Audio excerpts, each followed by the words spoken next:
मी असा problem solve करणार ना, तर P1 P2 म्हणजे दोन प्रेशर आपल्याला कम्पेअर करायचे. म्हणजे प्रेशरचं इक्वेशन हे स्ट्रेट लाईन आहे का नाही? ग्राफची स्ट्रेट लाईन आहे.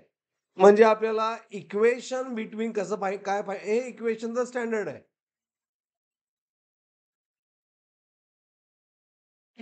आय स्टँडर्ड इक्वेशन. आता हा graph between volume and time आहे, म्हणून व्हॉल्यूमचं इक्वेशन फाइंड करायचं.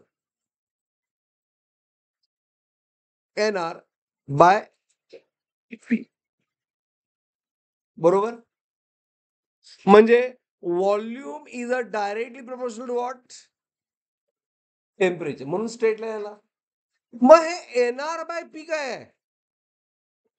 यायला पाहिजे, कॉन्स्टंट नाही. ह्याला काय म्हणतात? Slope tan theta. हा काय? NR बाय P आहे. म्हणजे slope inversely proportional to what? Pressure. Because प्रेशरचं रिलेशन. हा, मग कुणाचा स्लोप जास्त आहे? P2 चा स्लोप जास्त आहे. म्हणजे प्रेशर काय पाहिजे त्याचं? कमी पाहिजे. म्हणजे P1 काय असणार? जास्त. म्हणजे P1 जास्त. ऑप्शन काय? बी. Is it clear? असा हा प्रॉब्लेम सॉल्व्ह करायचा होता. घ्या सोल्युशन.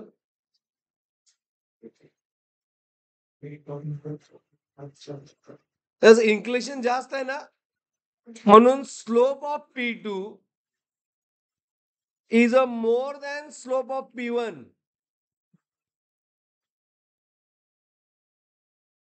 मी स्लोपची स्पेलिंग बरोबर लिहिले, असं ब्लँक झालं असतं डोकं शिकून काय कळतच नाही काय लिहिलंय ते. बरोबर आहे का स्पेलिंग स्लोपची? मग इनव्हर्सली ना, म्हणून P2 is less than what? P1. तर सकाळपासून लेक्चर घेऊन ना जरासं